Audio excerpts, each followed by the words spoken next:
Hello friends, welcome back to my channel. അപ്പോൾ ഞാനിന്ന് വന്നിരിക്കുന്നത് NMBI accepted English language proficiency പാത്വേസിനെ കുറിച്ച് നിങ്ങളുമായിട്ട് ഷെയർ ചെയ്യാനാണ്.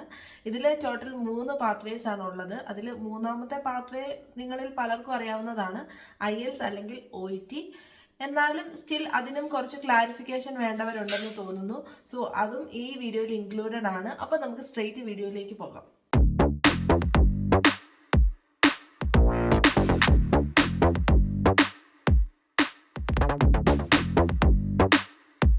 ആദ്യം തന്നെ നിങ്ങൾക്ക് എല്ലാവർക്കും അറിയാവുന്ന മൂന്നാമത്തെ പാത്വേയിൽ നിന്ന് സ്റ്റാർട്ട് ചെയ്യാം, IELTS അല്ലെങ്കിൽ OET.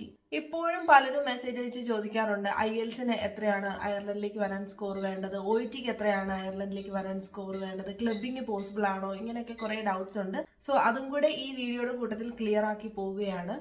IELTS ആണെങ്കിലും OET ആണെങ്കിലും 4 കമ്പോണൻസ് ആണ് ഉള്ളത്: listening, reading, writing and speaking. IELTS ആണെങ്കിൽ അയർലൻഡിലേക്ക് വരാനായിട്ട് ഓവറോൾ 7 സ്കോർ ആണ് വേണ്ടത്. പിന്നെ ഏതെങ്കിലും 3 കമ്പോണൻസിന് 7 സ്കോറും ഒരു കമ്പോണന്റിന് 6.5 സ്കോറും ഉണ്ടെങ്കിൽ നിങ്ങൾക്ക് അയർലൻഡിലേക്ക് വരാം. പക്ഷെ ഇത് ഫസ്റ്റ് സിറ്റിംഗിൽ കിട്ടണം. ക്ലബിങ് പോസിബിൾ അല്ല നഴ്സസിന്. ഇനി OETയുടെ കേസിലാണെങ്കിൽ തന്നെയും ഏതെങ്കിലും 3 കമ്പോണൻസിന് B ഗ്രേഡും ഒരു കമ്പോണന്റിന് C+ ആണെങ്കിലും നിങ്ങൾക്ക് അയർലൻഡിലേക്ക് വരാം. ഇതും ഫസ്റ്റ് സിറ്റിംഗിൽ കിട്ടണം. ക്ലബിങ് പോസിബിൾ അല്ല നഴ്സസിന് അയർലൻഡിലേക്ക് വരാൻ. പിന്നെ നിങ്ങൾ അറിഞ്ഞിരിക്കേണ്ട കാര്യം, IELTS ആണെങ്കിൽ അക്കാഡമിക്ക് തന്നെ എഴുതണം നേഴ്സായിട്ട് അയർലൻഡിൽ വർക്ക് ചെയ്യാൻ.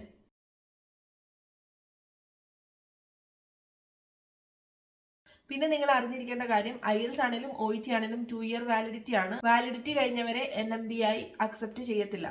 NMBI will also accept test results comparable and equivalent to CEFR C1 from EU directive applicants only. അടുത്തതായി ഞാൻ പറയാൻ പോകുന്നത് പലർക്കും അറിയാൻ മേലാത്ത പാത്വേ 2ഉം പാത്വേ 1ഉം ആണ്.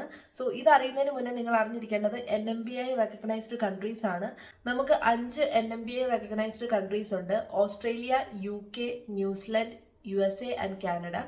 പാത്വേ 2ൽ പറയുന്നത്, ഈ പറയുന്ന NMBI റെക്കഗ്നൈസ്ഡ് കൺട്രീസിൽ രജിസ്റ്ററും ചെയ്ത് പ്രാക്ടീസും ചെയ്തിട്ടുള്ള നഴ്സസിന് ഇവിടെ അയർലൻഡിൽ വർക്ക് ചെയ്യാം, വേറെ ഇംഗ്ലീഷ് ലാംഗ്വേജ് ടെസ്റ്റ് ഒന്നും ഇല്ലാതെ.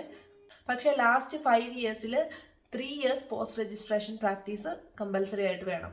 ഇനി പാത്വേ 1ൽ പറയുന്നത്, NMBI റെക്കഗ്നൈസ്ഡ് കൺട്രീസിൽ ട്രെയിൻഡ് ആൻഡ് ക്വാളിഫൈഡ് ആയിട്ടുള്ള നഴ്സസ് ആൻഡ് മിഡ്വൈഫ്സിനും അയർലൻഡിൽ വർക്ക് ചെയ്യാനായിട്ട് ഇംഗ്ലീഷ് ലാംഗ്വേജ് ടെസ്റ്റിന്റെ ആവശ്യമില്ല. സോ ഇതൊക്കെയാണ് 3 പാത്വേസ്. ഇതൊക്കെ NMBIയിൽ രജിസ്റ്റർ ചെയ്ത് എല്ലാവർക്കും അറിയാവുന്നതാണ്. അറിയാൻ മേലാത്തവർക്ക് വേണ്ടിയാണ് ഈ വീഡിയോ ചെയ്തത്. അപ്പോൾ ഇന്നത്തെ വീഡിയോ യൂസ്ഫുൾ ആയി തോന്നിയെങ്കിൽ വീഡിയോ ലൈക്ക് ചെയ്യാനും ഷെയർ ചെയ്യാനും കമന്റ് ചെയ്യാനും ഒപ്പം സബ്സ്ക്രൈബ് ചെയ്യാനും മറക്കരുത്. മറ്റൊരു യൂസ്ഫുൾ വീഡിയോ ആയിട്ട് കാണുന്നവരെ ബൈ ബൈ.